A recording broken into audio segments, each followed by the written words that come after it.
marketing session in which we're going to talk about 7 tactics that can help you generate more revenue from your email marketing programs. I will start with a very short introduction on who I am. I'm not going to keep it too boring, but I'm an email marketing consultant, coach, and a trainer. Basically, I help companies either get started with email marketing or optimize and improve what it is that they're doing with email marketing already. I have been in the online marketing space for over 10 years, and of that 8+ years I've been in email marketing. I do write a blog about email marketing for about 4.5 years now. It has a wealth of articles on best practices on there. I'll show you a link later on. And I also founded a community for email marketers that now has over 3,000 members worldwide, and we do educational webinars and stuff like that. We have a forum where people can discuss and ask questions, we can network and things like that. I'll show you the link to that later as well. I am here today on behalf of Spinnaker Pro. Spinnaker Pro is an email marketing platform. You can read about it over there, and the slides will be posted on their website later on as well, so you can download them there as well. But let's get started. And let's get started with a couple of slides that just talk about the difference that there are between email and direct mail.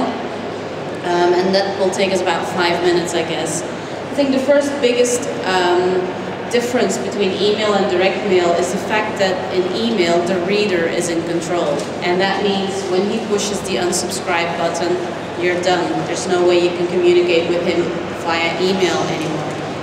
In direct mail, it's a lot harder to unsubscribe. You can delete or you can throw away the direct mailer.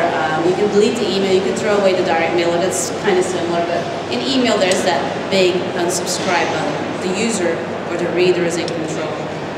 Also, people do not read on a screen, they scan.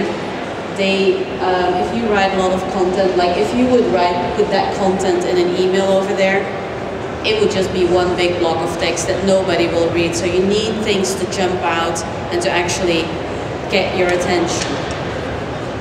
Another thing with email is if on a direct mailer you put a stamp and you post it, you're pretty sure it's going to arrive. With email, you hit the send button and so many things that can actually block you from getting delivered to the inbox. Spam filters, blacklists that are out there. So with email, delivery is not guaranteed, and it's actually hard work to make sure that your emails end up where you want them to end up, or in the subscriber's inbox, that is.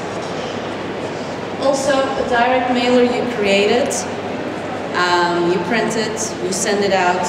Looks more or less the same when it arrives at the recipient's post box.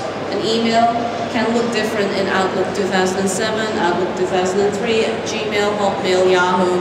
Depends on how you code your email. You can make it look as good as possible, but you can never make it look perfect across all platforms. Big difference with direct mail, of course. Is it direct or direct mail in English? I'm based in Belgium, by the way. My accent is kind of American. It's all fake, so don't pay attention to it. Trust is also a really big issue when it comes to email. Trust in the sense that, do I trust the person that is sending this email to be who he claims he is? You've all heard probably about phishing emails where people send out emails pretending to be from a bank or from eBay or from PayPal. But actually they're not, and they're just trying to get to your account details so that they can steal your money or do other bad things with that information. So trust in that sense, but also trust in, do I trust this sender to send me valuable and interesting information? Because if I don't, I'm not going to open this email the next time, right?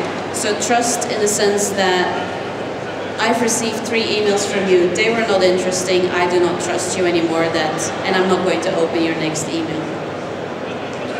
Another thing and a big difference with direct mail is, in direct mail it's fairly common that you go out and you rent or you buy address lists. In email marketing, renting or buying email lists is actually something that you should be very, very careful with, because there's a lot of bad quality data on the market, bad quality lists.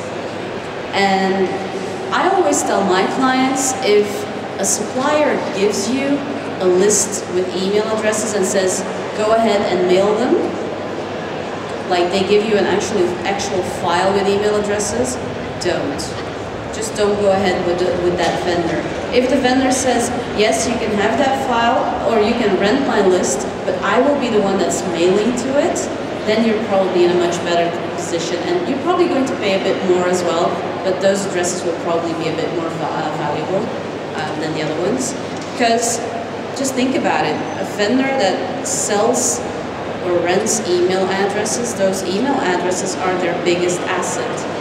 And if I start mailing to them and I start spamming those addresses, and somebody else does as well, and another person does as well, and that there's no control over frequency or whatever, or over how many bad email addresses are in that list, you're going to get in trouble as a sender. Another thing with email versus direct mail is that you need permission. And I know by law there's a couple of exemptions where it says that you can actually email, I think, your customers here in the UK. You should check with your legal advisor. But I always tell my clients again, do not email unless you have explicit permission. Ask them if they want to be on your list, and if they say they don't, then do not email them. One slide on how consumers deal with email. These are numbers that date back, I think, to 2006 or 2007, where a survey found that the average number of email accounts that somebody has is 3.1. I personally have probably 8 or 9 email addresses. I guess that you all have at least 2 email addresses. So people have different email addresses, and they also use them for different purposes, or they often use them for different purposes. I do not want to get any marketing messages in my work email box. I always subscribe to any newsletters or promotional messages with a special email address. And actually, I have 2 email addresses for that. One that I use to track what competitors of my clients are doing, and another one that I actually subscribe to for newsletters, or subscribe with for newsletters. Jupiter Research, they were acquired by Forrester recently, but they came up with this number that says in the US that consumers get about 35 emails a day. There's some numbers from the UK as well that say that consumers in the UK get about 6 marketing emails and 12 spam emails per day.